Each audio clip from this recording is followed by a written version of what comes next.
It's redundant to state that in this world that we inhabit at this current time, we're living in a rapidly declining way of going about our lives that isn't conducive to anything long term. Now, there are efforts being made to try and circumvent this, but the reality is because the ideals and opinions floating around have more inherent value to earning a rank and status in this so-called civil society, because climbing the ladder has become a game of a complete absence of morals, ethics, anything that builds and creates a long-term future that propagates and generates not only the growth and development of the people currently living on the planet, but the growth and development of future generations who've instead been traded and pushed into what essentially is civil servitude in a repetition of the same patterns we've seen in the past. It can be said that the decline of civilization and civil norms is just the most appropriate path and course for nature to take. We wanted a Star Wars type lifestyle, didn't we? Well, you're gonna get it, and it starts at fucking Tatooine. When the efforts being made are not aligned with the upholding and the uplifting of the civilization and the species, when the efforts are not for upholding and protecting the natural biome of the planet, when everything is sown and seeded in division and manipulation and deception and an attempt to steer people into the same paradigm of slave and master mentality, when there is a division and a discourse sown that creates a group of people that are in control, dominating over a majority populace that is divided by ideals and conditioned beliefs, regardless of what those beliefs are. When nothing holds any formality of keeping not civilization upright, but the continuing and perpetuating of stasis for an entire planetary paradigm upright. Not so much the different courses that countries are taking, but we're talking about the global paradigm. When existence is threatened by something as simple as monetary incentive, greed, power, the desire to command and commandeer people's autonomy, and to try to steer them into ideological directions, you get what you fucking pay for. This is coming from a place after seeing all the civil discourse and the amount of divisions sown. The thing that unites all these is one common theme, and that's greed.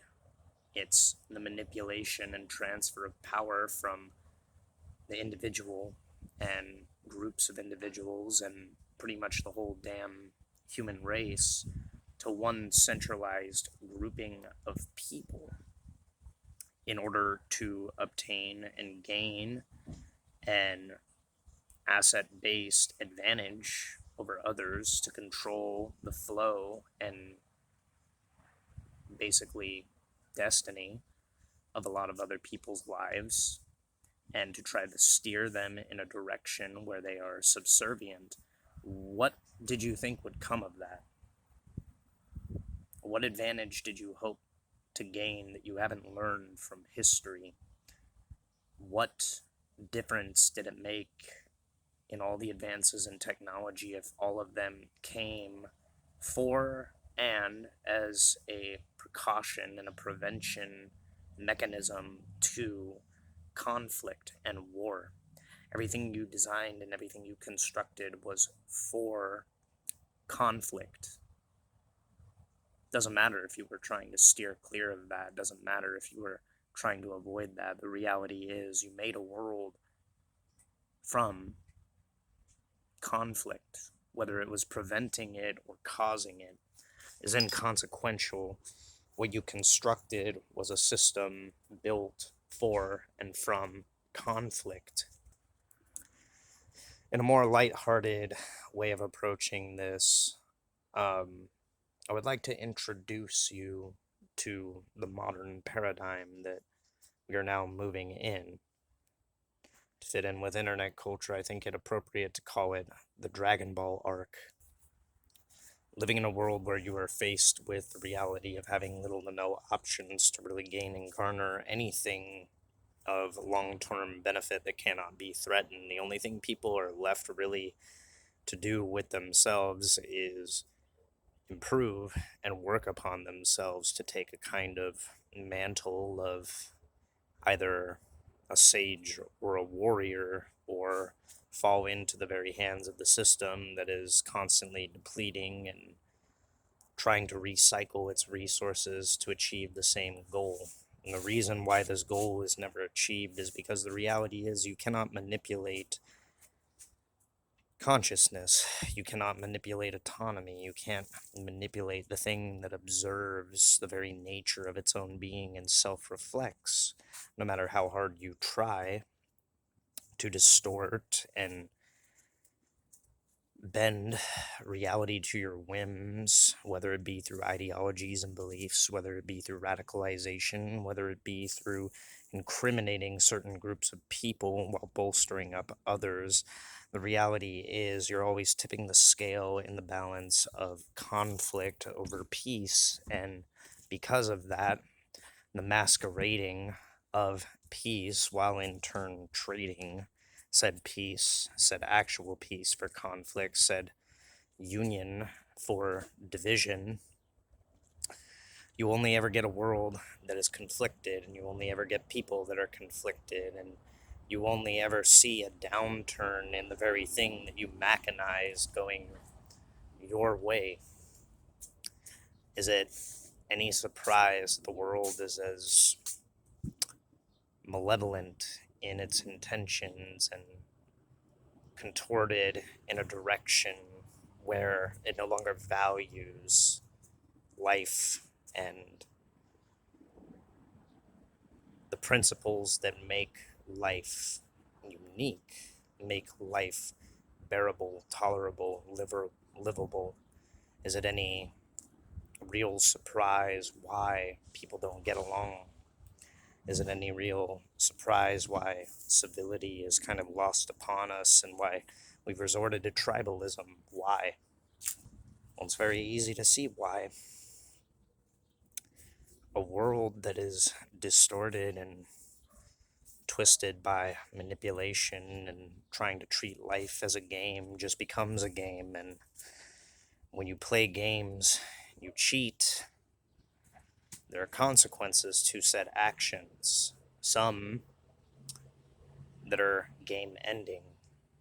The reality is people have found a different way and a different method of going about life because they've seen all the value taken from what they can actually strive for and achieve that is realistic. So left to their own design and machination, each and every individual on the planet is faced with a choice. Do I yield and succumb to just being a pawn in the game? Do I follow what the system sets up for me, and do I just abide in that in a miserable, insufferable life where everything that I ever believed in is challenged and stepped on? Or do I take my power and die on the hill that I stand upon with what I know is right in my heart to do? And it doesn't matter what beliefs people have or what experiences they've gone through. At the end of the day, everyone is seeking the same thing, peace in a chaotic world. Yet, how that peace is achieved is more or less decided by the mind these days rather than the heart, rather than the soul. There's so much emphasis on this pulsing organ within us, this electromagnetic receiver, this data bank of memory, this akashic record of every dream and every nightmare, every long night and waking hour spent up, terrified of the idea that this world just seems off, seems wrong, and nothing can really stop this chaotic song, this cacophonous orchestration from reaching its climax. What did any of us think would come of that?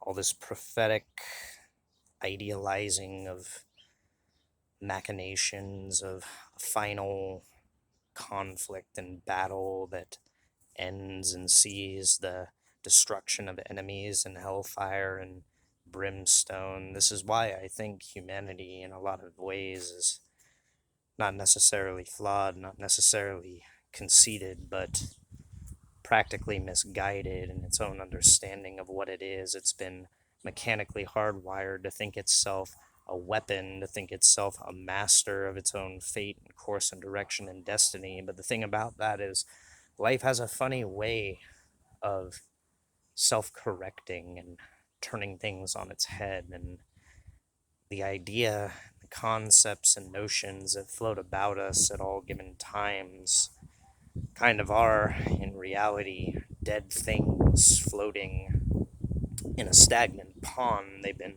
recycled for so long and just propagated in new ways that you begin to see the patterns overlaying the template of influences and see why history repeats itself and why this species can't find its way out of this perpetual collective dark night of the soul.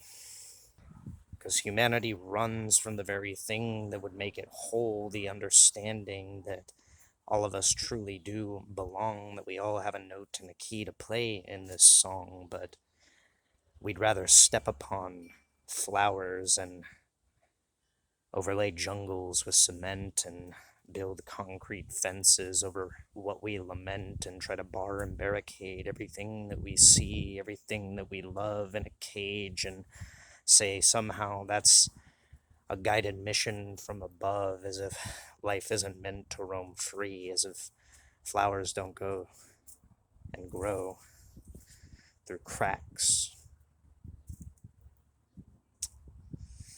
And all I can say for the lamenting strays that wander through this plane with dark intentions is, y'all better start watching your fucking backs, because there's a breaking point to every structure. There's a hole in every barricade you put up. There's an exploitable weak point that only needs proper leverage in every barred fence and jail cell door.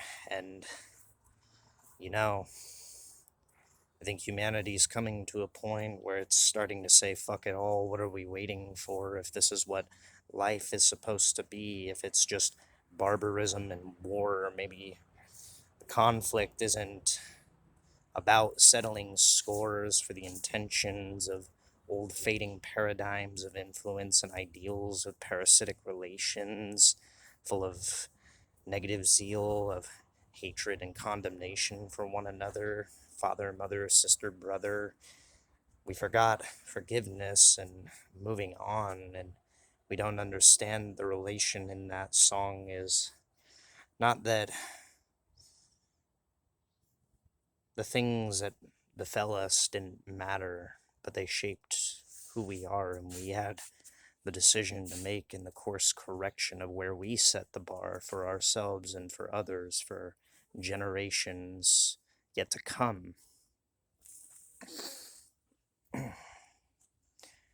It's not an understatement that, yes, this world is dumb, and yes, this world's bizarre, and yes, this world is estranged, deranged, schizophrenically manipulated from its own course and trajectory. Maybe what's left up to you and me is to figure out how to steer that ship, not by command, not by will, but just making the choice and decision to step outside the box and find our own path in this. Maybe setting the example doesn't come from an iron fist or a voice down from high. Maybe it's on a gentle whisper of a wind blowing through a breeze like a lullaby. Maybe it's just finding peace amidst the storm, finding that calm eye amidst the hurricane that has torn everything that we ever loved apart. Maybe it isn't a shame so much as it is a very broken, beautiful work of art that we have the ability to start anew. We have the ability to change what so little, so few see as something worth salvaging. Maybe the reality is sometimes we are just janitors and custodians in the world that we step through, and maybe somebody has to be there to pick up the pieces and make something new.